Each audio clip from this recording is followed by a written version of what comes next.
Welcome to Life Transformation Radio. This show is all about life transformations and our journey from where we were to why we are doing what we are doing today. We will discuss the hiccups, the roller coasters, and the blood, sweat, and tears that has been poured out while discovering our purpose. It is all about our transformation. Here is your host, Sean Douglas. Good afternoon and good evening, and welcome to another episode of Life Transformation Radio. We made it through Hurricane Dorian here in North Carolina, but I just want to keep everybody's thoughts and prayers focused on the Bahamas and Charleston, South Carolina, and everybody that was really affected by Hurricane Dorian. So just like you to keep that in mind. I am your host, Master Resilience Implementer, TEDx Speaker, Business Positioning Strategist, and author, Sean Douglas. This show is currently heard in over 74 countries. So whether it's your first time joining us or you've been listening to us for some time, I want to thank you to those who are listening from around the world. Life Transformation Radio is all about our transformation. Here, we tell the stories of why we're doing what we're doing. We highlight the transformational moment that changed our lives and how we use it to then transform others and elevate their lives as well. You can listen to us live right here on Blog Talk Radio Network, Tuesday through Friday, 5:30 p.m. Eastern Time. So if you're joining us live, thank you so much for joining us. Join our Facebook community, Life Transformation Radio Community. Search that under Facebook groups, and you can interact and talk with the other listeners and with the guests that I bring on the show. I ask that you subscribe wherever you listen to podcasts. We are available on Apple Podcasts, Stitcher, Spreaker, Spotify, TuneIn, Player FM, Radio Public, Overcast, Castbox, Himalaya app, the Google Play Music app. Wherever you listen to podcasts, subscribe to Life Transformation Radio. And if you see fit, please leave a rating and review and let us know how we are doing. On the show are entrepreneurs, speakers, business owners, coaches, podcasters, authors, basically amazing people who are impacting the world around them. And my guest today does just that. If you have any questions for any of the guests that I bring on the show during our live broadcast, Tuesday through Friday, 5:30 p.m. Eastern Time, call us up, 657-383-1109. Again, the number is 657-383-1109. And with that, please let me welcome to the show my guest for today, Daniella Young. Daniella, welcome to Life Transformation Radio. Thank you, Sean. I'm so excited to be here. I've been listening to this podcast nonstop, and as a lifelong student of transformation, I get so much value and so much inspiration out of it. I really, really appreciate that. And I don't know, it just seems lately the show is on fire, the guests are on fire, people that, they're talking about the show, and I don't know, maybe it's the uptick, maybe it's podcasts are becoming a lot more mainstream. It's getting a lot more notice.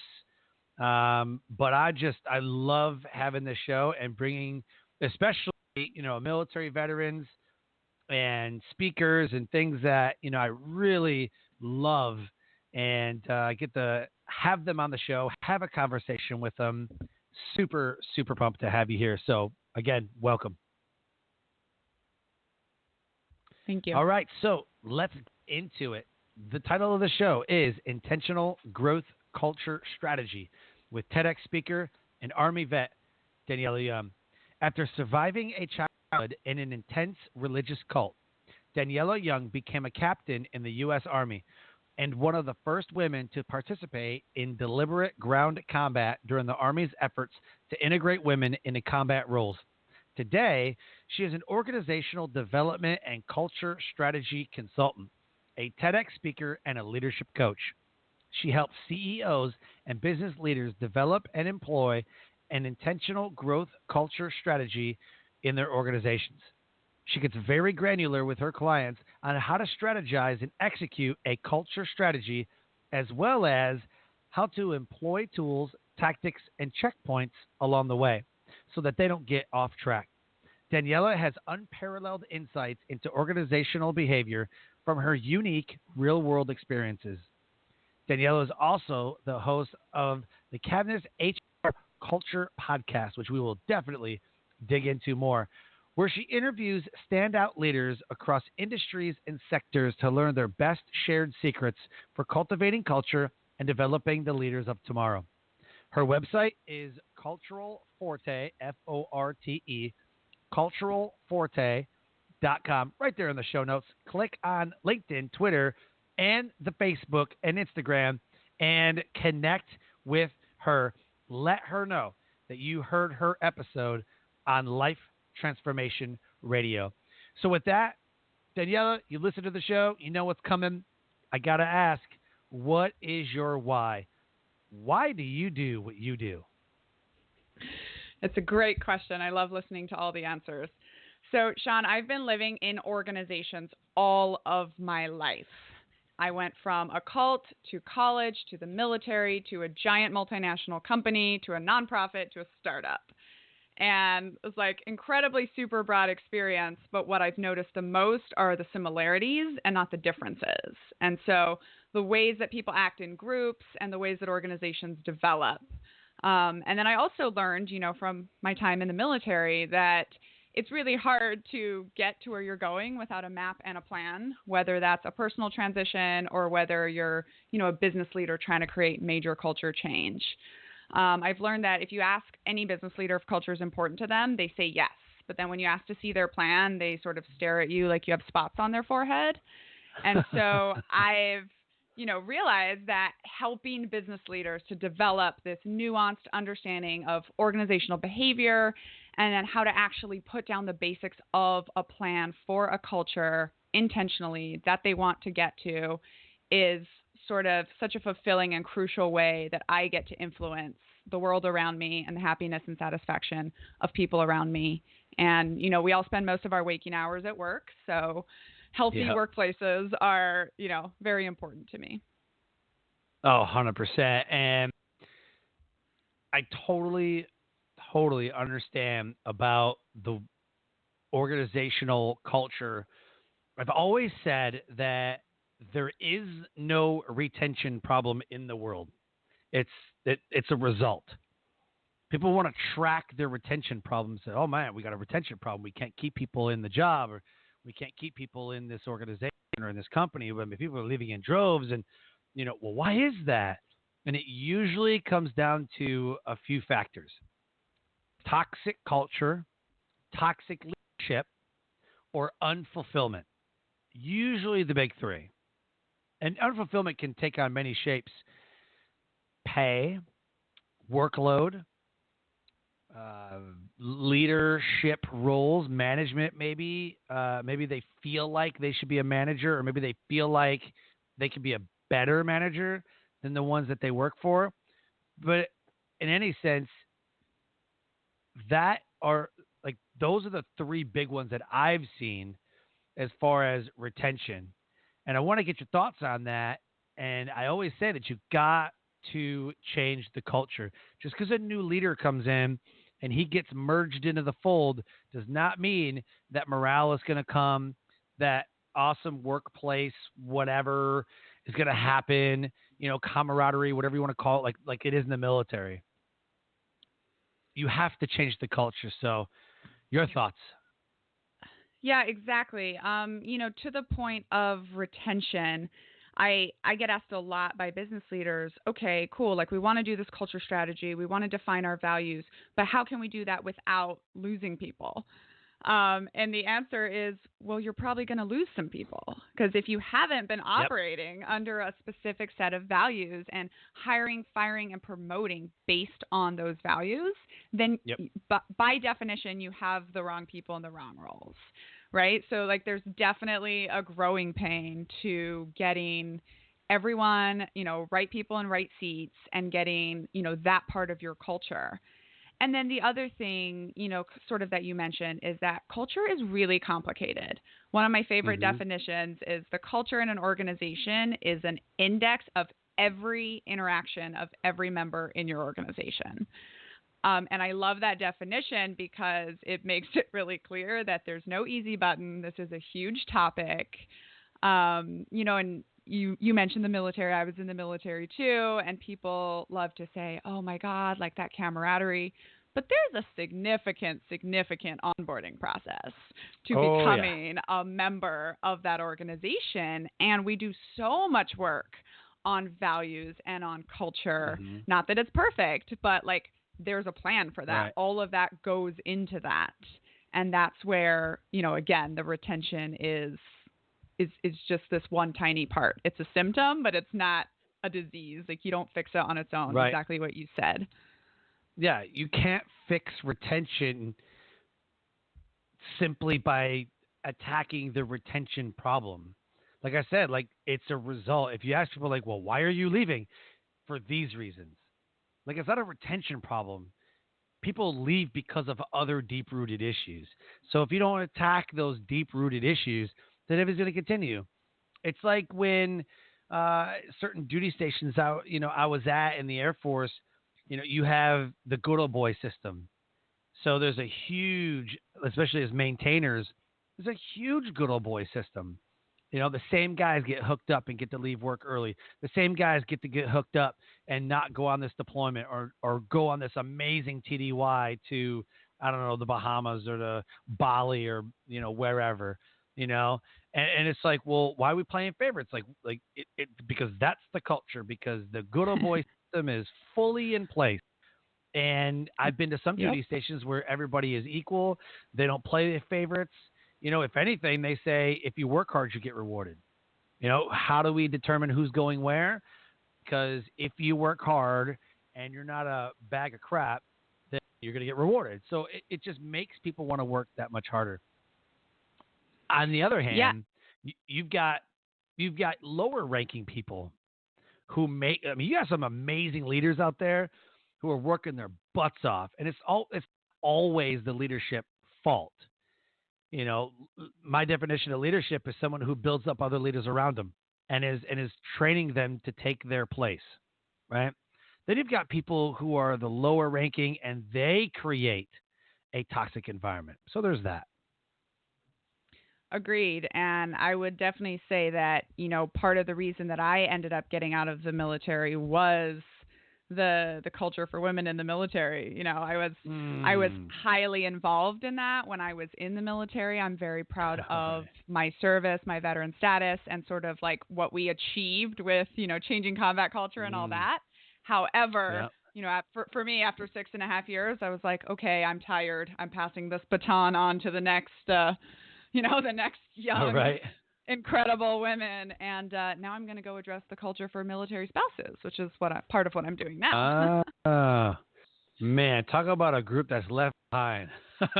Man. Oh, yeah. Oh, man. Yeah. Like that. They are definitely the forgotten ones. My wife has pretty much had to just take the reins on that, and be like, all right, well, I just got to step up because I know they're probably not going to. And we've been to some bases that they really took care of the spouses, but then we've been to some duty stations where they're just like, oh, yeah, that's right. That dude's married and he's got a couple kids. Oh, that's right. And they just don't. Just like, well, whatever. She'll figure it out. Like, no, it's probably not how it's supposed to go. So there's a lot of mad and pissed off spouses within, each service that are just like, yep, we're crapped out. We're not even cared about. Like, sounds about right. Yeah. And I feel like it really goes back to that whole having a plan thing, because we hear all the time, oh, we care about families, but then every decision that's made is, like really specifically not caring about families. Right. And, the interesting thing to me is like with culture, it's always the small things. And it's, it's not like we don't get mad that you have to go on a deployment. We get mad that somebody scheduled a training flight on Valentine's Day for no reason. It's these little things that with a little bit of planning, a little bit of actually caring about what you say you care about, and, oh, by the way, talking to the spouses and Right. asking them what they need and asking them how they feel.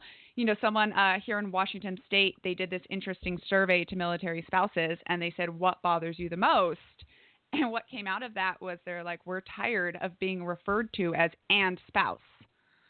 We're always the second thought. Yep. For Sounds me, about right. I went from being a captain, I was an intelligence officer, I was the senior advisor to colonels, and all of a sudden, I say one day I got demoted from Army captain to Mr. So-and-so's wife. Like, I don't even have a name anymore when I show up to these events. And, right. And part of it, and this is my same sort of approach with leadership development programs, like I work with military spouses, with individuals as well, to be like, hey, you need to be the primary actress in the movie of your life, right? Like you step into it, like you're in a crazy environment, so you have to like take ownership, but at the same time, like there's probably 10% that we can do to help ourselves, and there's like 90% that is organizational change that really, really needs to happen. All right. Yep. And we just had a rash of suicides, and the suicide rates are high, and everybody's trying to figure out why. And I literally was like, change the culture. Not the culture of, I'm the best and I'm this or whatever, but the culture of, it's just free labor. Like we can work them 12 and 14 and 16 and 18 hours. Like no problem, 7 days a week. Like we can work the crap out of them. I remember joining back in 2001 where they're like, if you wanted a family, the military would have issued you one. Like that was like the really big joke. And now it's just the military culture hasn't caught up with the rest of the world. The military culture is still stuck on the mission comes first. That's the only thing you care about. And you're married to the military. Like I totally get that. But at the same time, you're not making it easy to recruit people either, because you got a lot of people that are like 4 years and out, done. Like there's a lot of people that are not experienced. When I came in, you had a lot of veteran guys, a lot of experience. Now you don't have any experience because they said, I'm out. Screw this. This ain't worth it. I'm out. Yeah, I had a boss and a mentor who I thought said it really well, where, there's this saying in the military that we don't have to compete on culture or on job offers because we do stuff that nobody else does. Yep. And he said, well, however, we're competing for the same talent as everyone else. And, you're in aviation. My husband's in aviation. We're seeing that in the aviation world, where the outside world is having a huge pilot shortage, mechanics, maintainers, everything to do with aviation. All of a sudden, the military cannot pay. They are offering $500,000 to get people to stay till retirement, and they're turning it down. Yep. Like, it's not money. We haven't addressed the culture here for 20, 30, 40 years, and it's going to show, and it's going to take a long time and a lot of effort to fix. Yep, 100%. I absolutely agree. So let's talk more in depth about that and the culture. And so I want to know, what was a transformational moment that changed your life, which put you on the path to what you're doing today? Yes. So I'm going to give you two, but they go together, and I'm quick with them. So Perfect. The first moment was, I'm not sure if we're really going to get into it later or not, but I grew up in this religious cult. It was called Children of God, and it was one of the really bad ones. So, I escaped from that when I was 15. I'm in Texas in high school by myself. Like FLDS? No clue. Is that what you... Let's be clear, no, this right? This one was called Children of God, and it was... Yeah, but it was like FLDS, like... all those similar, crazy type of cult? A little bit worse on the pedophilia angle, like pedophilia and prostitution. So not polygamy, but polyamory, and then a lot of just really bad environment for women and children. And I was 3 generations into that. So my mother, got pregnant with me at 14, gave birth to me 15, and then I was in my year of indoctrination to become a adult woman and start. Oh my gosh. And I didn't want that. But anyways, that's not the transformation moment. So the transformation moment is I'm in high school, I'm living alone, I'm trying to figure out how to operate in the world. I want to go to college, but I have no clue. And we have to write this essay in senior English class, and the prompt was, what makes you different? And that was a moment for me when I was like, what do I choose? There's so much. And I'll never forget the girl who sat next to me, perfect cheerleader in my mind, has everything. She has no idea what to write about. And that was the first moment that I realized, oh, wow, this struggle is valuable.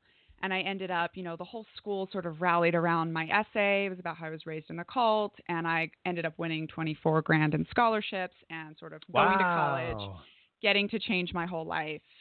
So that was like my first moment. And then my second moment, and why I said it bookends it, is because I was in Bagram, Afghanistan. This was my second deployment as a captain.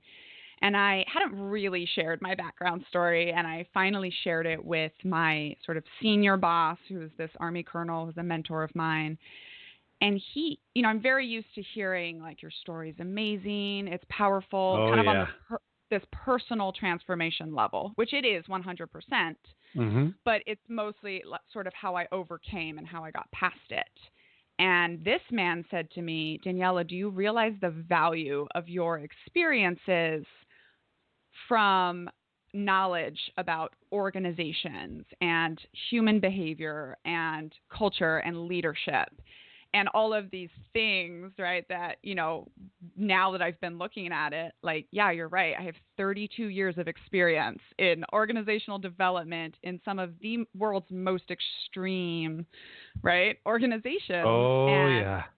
All of these insights really do, of course, provide value. And that has been a 5-year process for me of figuring it all out, and, sort of getting into speaking and TED Talks and stuff along the way.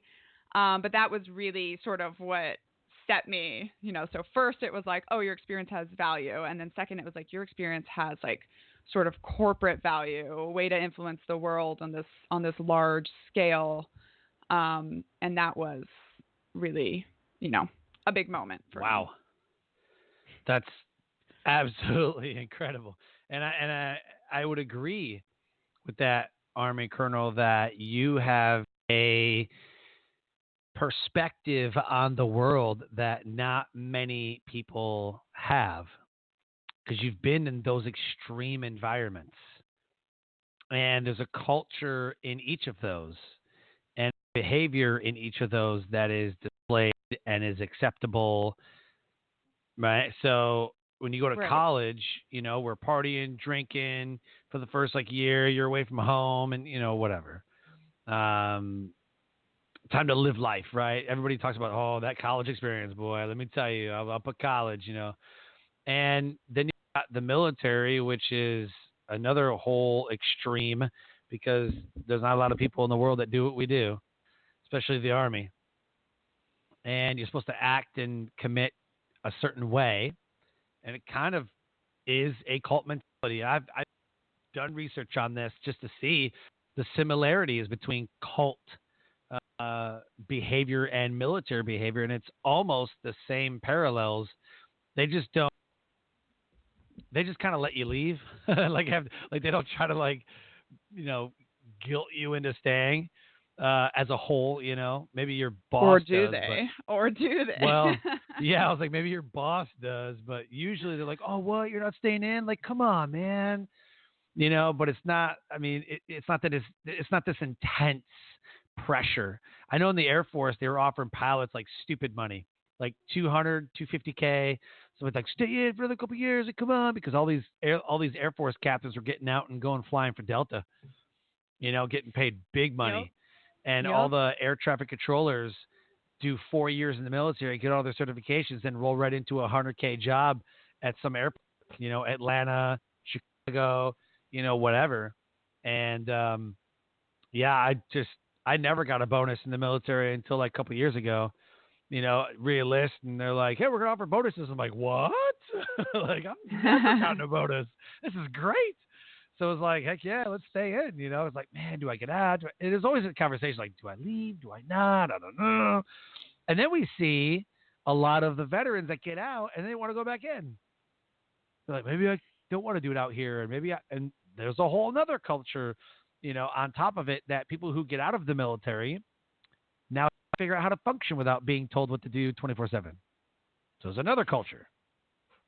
Yeah, so sort of like what you were saying, an interesting experience that I've had with my story is, so first of all, I always got asked by people, wait, so like you escaped one cult and then you joined another cult, and everyone laughs, but there is a lot of truth. And, cult is a very, very loaded term, but I would say the other thing I get asked all the time about the cult, right, which like essentially is a sex cult, it's pedophilia, there's a lot of horrible stuff.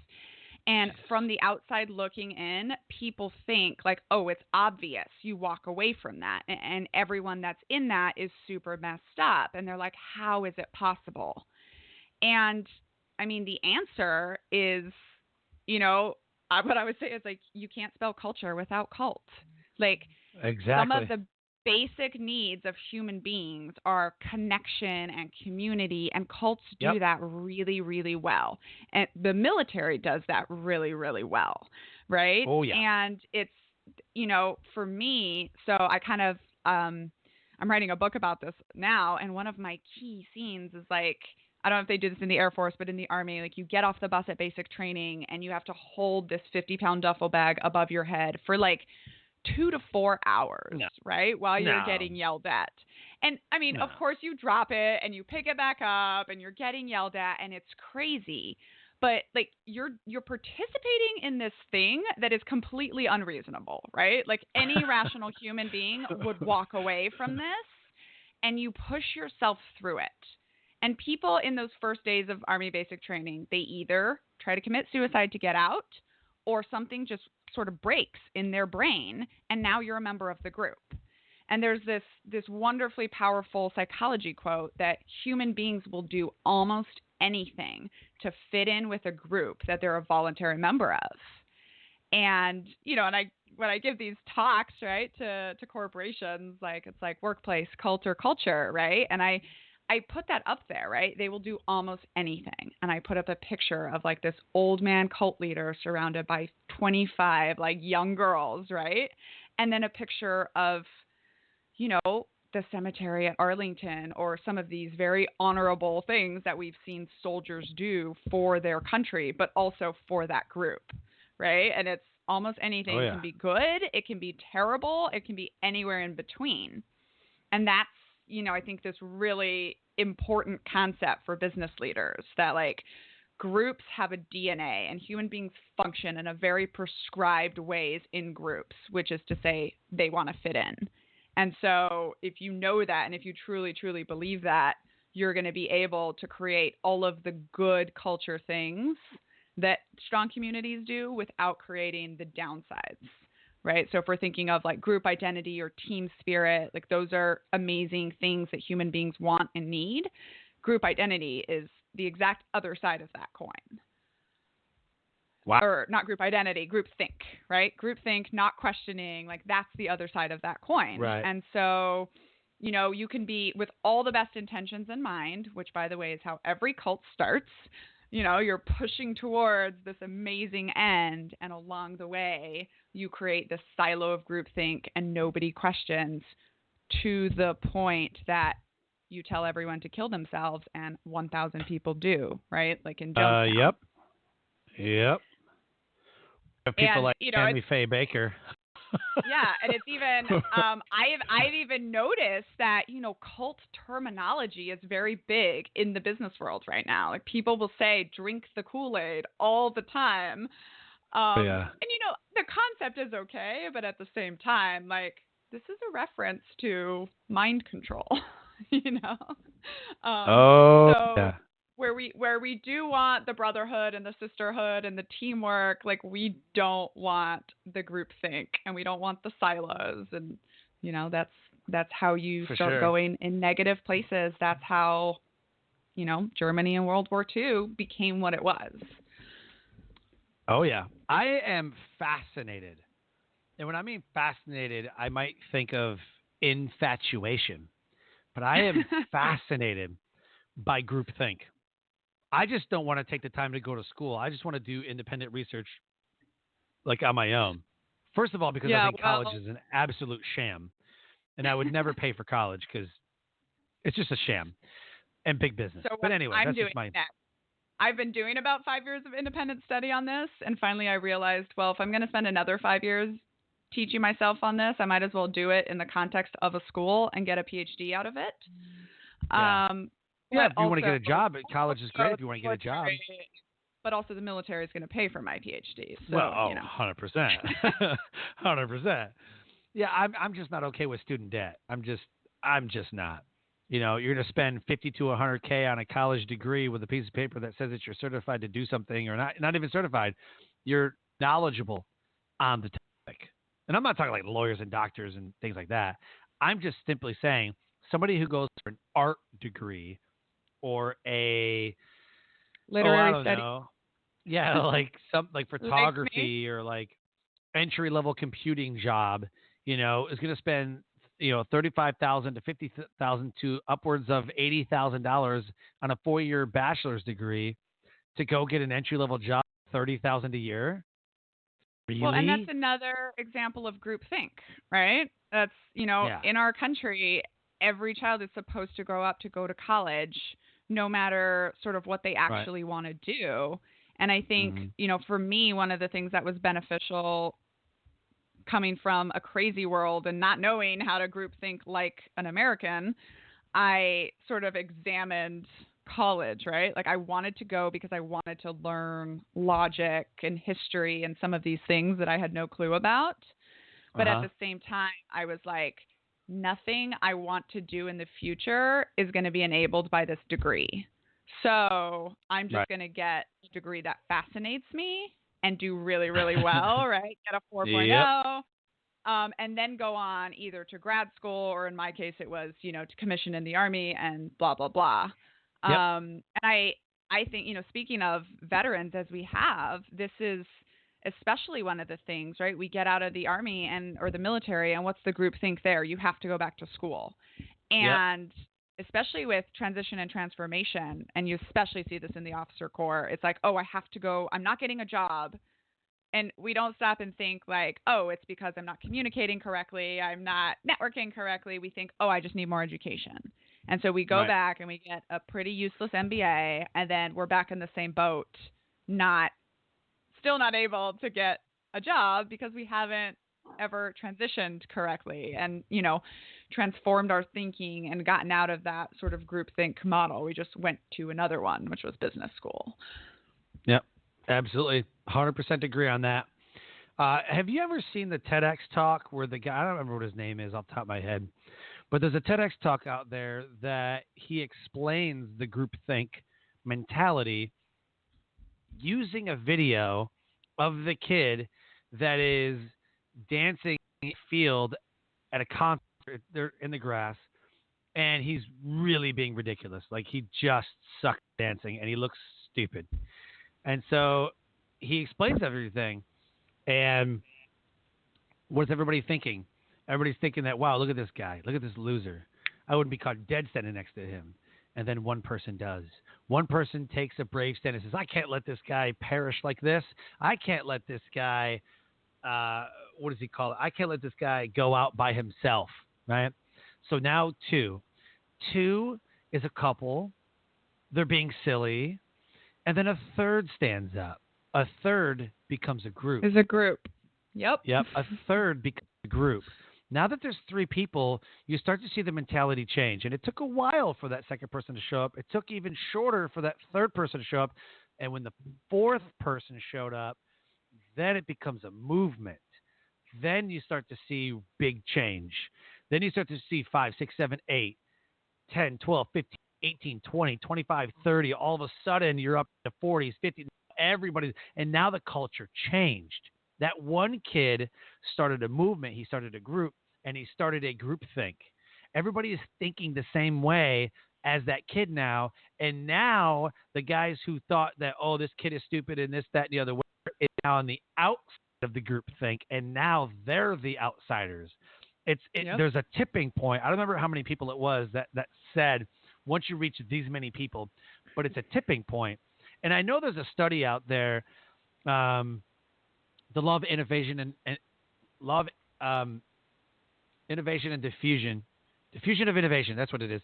It's the law of diffusion and innovation. And what it says is once you get in business, 16 to 18% penetration, which however many numbers that is, once you reach that, you've now created groupthink and you've created a movement.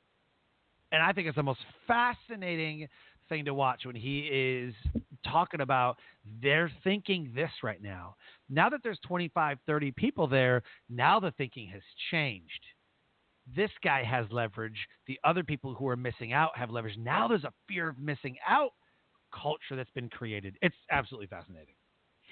Yeah, 100%. And, it's interesting, like no matter how much you think you're opposed to an idea, as soon as you're in a group where everyone's doing that, you feel very awkward if you're not doing it. It's like human psychology. So, an easy example with Americans for me is like, hey, the next time you're traveling abroad, go walk by a nude beach with all your clothes on. And something that you thought you would never do, never dream of doing, like wanting to be naked in public, you will feel awkward because you're the only one with clothes on. And that's how it works. I mean, it just does. And this has all kinds of implications, right? One of the reasons why being a person of color minority in the U.S. is challenging for people. People love to sort of argue about whether white privilege does or doesn't exist, but just the experience of being the odd person out feels uncomfortable. This was true for women in the military. Like walking through the chow hall downrange always made me very, very uncomfortable because we're like less than 5%. Yeah, it does, right? It's that walking through the high school cafeteria, not knowing where to sit. But as a woman, you're like, I think it's as bad. a woman, you're so aware that you're like less than 5% of the population out there, and like everywhere you go, people are looking at you. Not in a bad way. It's not like I judge them, and it's not like they can change that. It's just you're rare, and so it's this very, like I said, like just uncomfortable experience, right? You try as hard as you can to fit into the group, but you can't always fit in exactly. And that's, of course, why, from an organizational level, all of the sort of focus on diversity and innovation and these other things are important, is to, make everyone a part of the group, even if they naturally don't feel like they are. 100%. And I was just going to say the same thing. I think, and this is just an opinion, that the reason why people are shy walking through chow halls and different things is, you're walking in front of a group. But really, the bullying in high school and like the cafeteria was that melting pot of like, oh, that person doesn't like that person, and this person doesn't this, and there's rumors going on and back talk and this, that, and then fights happen, and it's like it's like yard time at the jail or the prison.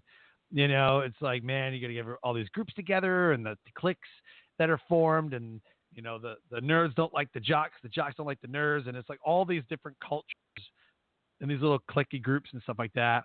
And I see it even in military. It's like you're walking through and you're like, where do I sit? Like it's like it never goes away. And you're walking through alone, so you're an individial, and people are sitting down in groups, right? And you're trying to figure out like what group you're gonna go be a part of, and it's this very intense, I think, experiment or experience. Oh, 100%. And because everybody, like, I think humans are pack animals. They want to belong to something, right? They long to belong, and when you don't belong, and you're an outsider, and I don't care what anybody says. People are like, well, I'm just an outsider. I have to be alone.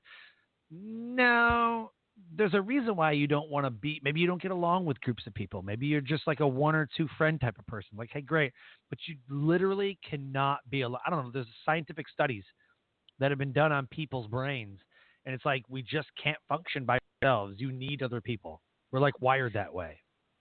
Yeah, I 100% agree. I talk about this a little bit in my TED Talk having to do with suicide, that I think the basic, almost always reason for suicide is loneliness, right? It's Yep. you can be surrounded by people, but in your head, you feel alone. You feel like no one can understand you. You don't have human connection. And all of the arguments that people try to give, I know you've been right there on the edge too. So I'm sure you get Mm-hmm. this. But when people try to say, oh, don't do this, think of all the people that love you, like to the person in pain, what you're saying is stay in pain for me. Right. And it's Yep. even though like they feel a connection to you and they love you and they want you there, you're obviously not feeling that connection. And people ask me, how I kicked. I was, really bad suicidal ideology for 10 years, trying to figure out, because I lost my source of connection, right, in the cult, and trying to figure it out. And people are like, well, what was that transformation moment? And it was connection. It was literally someone told me Yep. to get over myself. I'm not as different as I think I am. And that helped me Jeez. to realize, I was basically giving myself permission to always be isolated, because of course no one could understand me. I grew up in a cult. Of course I'm depressed. I grew up in a cult, and part of this whole speaking, telling my story journey that I've been on has really, really taught me that like all humans experience the same emotions. We can all understand each other. We can all connect. And all of these groups that we're in are just shortcuts to help us connect, right? So I can run into a veteran anywhere in the world, even of another country's military, right? And we immediately have stuff in common, stuff to talk about. If you are like an American traveler and you run into someone in another country, you're like immediately best friends, even though back home you like couldn't care less. And so it's that, search for connection. But one of the things I've really, really learned is like we can find connection with anyone we want in the world. For sure. Yep. I 1,000% agree with that. So let's wrap this up. Let's talk about how you elevate the world around you. I love the fact, and it sounds like you've created a category all of your own by being an organizational development and culture strategy consultant. Love it. Never heard that before. I love category design and creating something for myself, of myself, and by myself, because then you stand out. And I don't actually know what that means. So let's talk about it. What is an organizational development and culture strategy consultant? Yeah. So part of what I do with business leaders is help them create that plan that I mentioned that nobody has. Mm-hmm. And that's the, culture strategy part. Organizational development is sort of helping people really learn like how organizations work and get connected to that from a leadership perspective and from an influencing perspective. And that's, of course, a huge topic that is highly studied. The culture strategy for me, it's a mix of, a lot of military mission planning tools combined with the kind of forefront of business plan writing for startups that they have now. It's no longer do you create an 80-page plan. You do this business model canvas, which is a one-page visual changeable document that helps you like visualize and think about where you are and where you're going. And so I have, my product is the business model canvas, the culture model canvas, right? So I have these 9 categories and I walk business leaders through like, first of all, what are your values? And they have to be like your actual values, not what you think sounds good. And also not sort of pay to play values. Like people love to put integrity down. And I'm like, look, no one wants to hire a cheater. Everyone gets that, right? Right. So that's kind of a given. So we're going to talk about ones that don't apply to every company. Like find the values that are your values. and then walk all the way through the other side of the map with how are you using those values on a daily basis to make decisions. And that impacts everything else, right? From retention, who your people are, what your marketing strategies are, all of that. And it's, culture is hugely talked about. In 2014, it was the word of the year, and it hasn't stopped since then. And values are talked about, and all of these concepts are not new. What I couldn't find, when I tried to do it for my company, was any kind of tool for actually planning for a culture that you want to have. And maybe it's because I am so scared of accidentally creating something bad that I wanted to create a plan to help leaders visualize and actually get to their goal. It's kind of funny because I'm really terrible with maps, but I have a mapping product. Got it. And there's no grid references on it. And then a big thing that I do in this too, that I feel like even other people that do sort of culture consulting, because this is an up and coming field now, is the checkpoints. And we get this from the military, but when you shoot, an azimuth on a compass and you're heading off in the right direction on the right angle with all the good intentions in mind, but if you're a tiny bit off along the way, you're going to be super off track when you get to your goal. So what do we do in the military? Even in the air, right? Flying through the sky, and there's checkpoints, right, along the way, so that you can figure out early on and you can just course correct when you can basically still see the line that you're supposed to be on. And, for business leaders, I think, okay, first of all, if you're implementing culture initiatives without a plan, you're just throwing stuff at the wall to see what works. But even within a plan, if we're honest, we don't know what sort of effects new initiatives are actually going to have on the culture, because culture is a very dynamic thing. Human beings are very dynamic. And so what are the checkpoints? Like every time you institute a new thing, it should on one hand match up with your values. On the other hand, sort of have your, like in the military, knowns and unknowns, like what you think you're going to see and what you don't know, what questions you need to answer. And it all very naturally flows when you're doing this on paper, where, you implement a new initiative, you have easy metrics that come along with it to track, and you know why you're doing this because it all connects to your values. And then you go back later and you see, did this turn out the way I wanted it to, or did it create an unknown result or an unwanted result, right? Which is, and again, like most people in the world are good people. They're not trying to create bad cultures. They just don't have this overview and, solid starting point. And if you're trying to navigate on a map and you can't find yourself on the "you are here," it's really hard to figure out where you're going. Right. 100%. Absolutely 100%. So I don't know that I actually answered the elevating the world around you, because we just got into the culture strategy. But my answer to that is my sort of like personal mission, why I'm on this earth, is to help people and organizations intentionally build strong growth cultures around themselves, like cultures and communities. So that's important for individuals and that's important for organizations.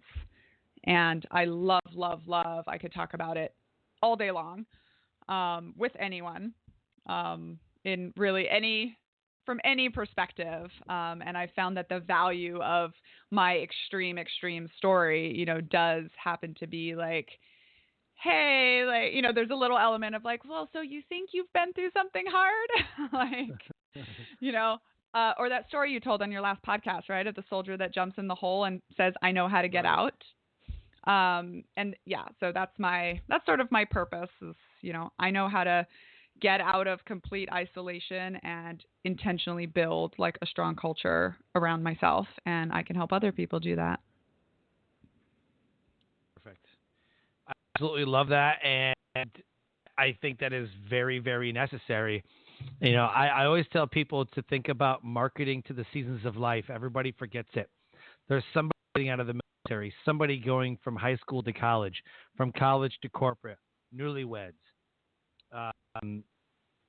new parents, grandparents who have to take over parenting because either those parents can't or they lost their life for some reason, and parents are left with those kids to raise them. Foster kids growing up there's so many different culture, not even, people culture, a mind culture.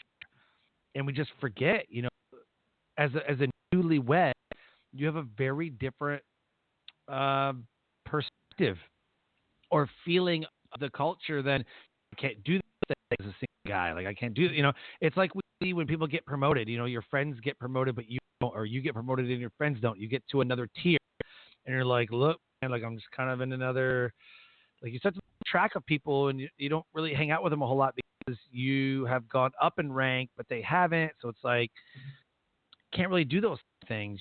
We're different tiers, and I see that a lot. You'll go from airman to NCO to senior NCO, or you go from one, junior officer to field grade officer to right. But once you get into different tiers, it's and everywhere people don't see it. And if you watch people, just sit back and watch people and the dynamic that's created when the group mentality changes.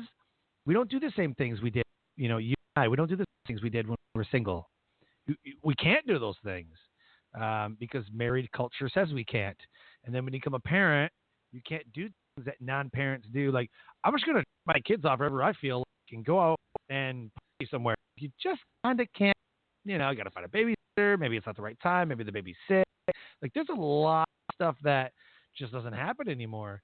Empty nesters, are, they're used to doing certain activities, and now their kids are all grown up. They're out of the house. It's like, now what the heck do we do? So now they have a culture that has to be recreated because they've had a culture of mom, dad, and kids. Now it's mom, dad, silence. So, yeah. Yep. And my TED Talk is sort of all about that, right? Transition, which is just a fancy word for change. And which we all go through in life, and it's pretty much constant. As soon as you get done with one transition, you're going to be in the next one. And I feel like there's this simple, there's three things you need, right, to navigate any transition, which is like a purpose. Like, why are you doing this, right? So you just had a kid. Why did you have a kid? Where are you trying to get to? You need people, and then you need processes. And you can make a spreadsheet for those things and make a plan. I'm doing this for my family right now because my husband's retiring next year. So big transition coming up for us. And yeah, you can plug those in literally. And I've done it with friends that become a mom. It's like, well, just like you were saying, now you need mom friends. And you need new mom friends, and you need seasoned mom friends, and you need crazy mom friends, and super mom friends, and happy hour mom friends. You need all of that to navigate. And if you don't have the processes, you feel super overwhelmed. And if you do have the processes and the right people, and you know why you're doing it, then you get through anything. I 1000% agree. Absolutely. So what do I want to do? I want to do a shameless plug. You can plug your website, programs, products, services, how people can work with you, and whatever else you want the audience to know and to do. Shamelessly plug. Go. All right. So the first thing is listen and subscribe to my podcast as well, which is the Cavness, which is CAVNESSHR Culture Podcast. And I bring all kinds of different guests on, sort of like this one, and I talk to them about culture and leadership, and they just share their stories with me and their lessons. And if anyone wants to be a guest on that podcast and has an interesting perspective, they can absolutely reach out to me on LinkedIn is a really good way. My products, so my website is culturalforte.com, which you mentioned earlier, and I do sort of two key things. One is the culture strategy and planning that we talked about. And I have various different packages, whether it's a 3-hour session just to help you visualize and get that plan down on paper, or whether it's 6 months of helping you actually go zero to implementation and culture change. And then I also do leadership development, and I think kind of from a different angle. And that's influenced by, I was 22 years old and a 4-star general handed me a commission and said, here, be in charge of 60 people and go to war. And, so there's, I think, 2 angles to leadership development programs. One is what can the company or organization do for young leaders? And 2 is what can young leaders do for themselves to step into their own leadership.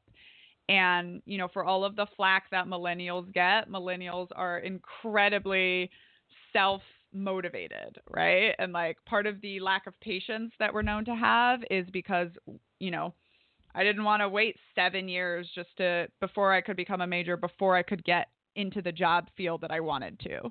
I wanted to start developing myself as a second lieutenant. And that's true, I think, in a lot of business places. And, people are not staying around at jobs for 30 years anymore. So if you're only developing the leaders that you think are going to stay there, you're doing sort of the greater community a disservice. So I help leaders think about how they can do really dynamic, short-term, high implementation, high success leadership development, and then sort of, be helping to develop these leaders of tomorrow, even if they're trading those leaders to another company and then getting those people's leaders. Got it. Perfect. And those are my things. And of course, everyone can also watch my TED Talk, which you just Google my name and you will find my TED Talk. And those are my 3 things. And is TED Talk on your website? I think it is. Definitely put it on your website.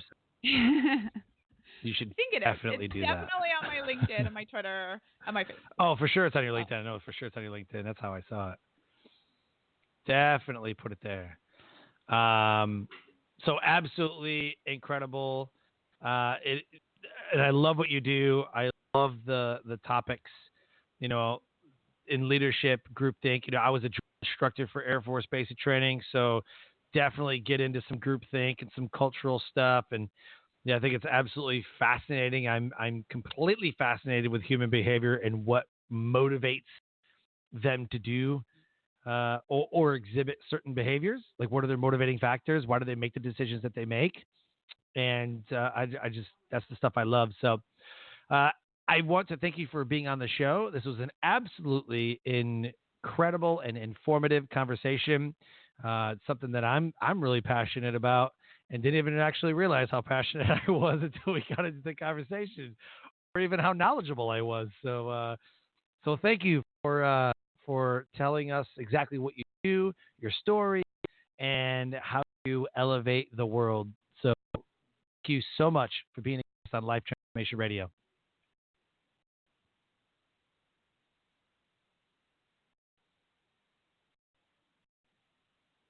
Hello, are you still there?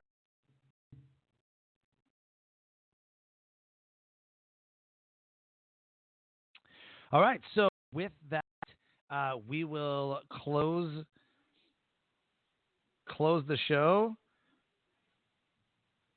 And again, Daniella, thank you so much for being a guest on Life Transformation Radio.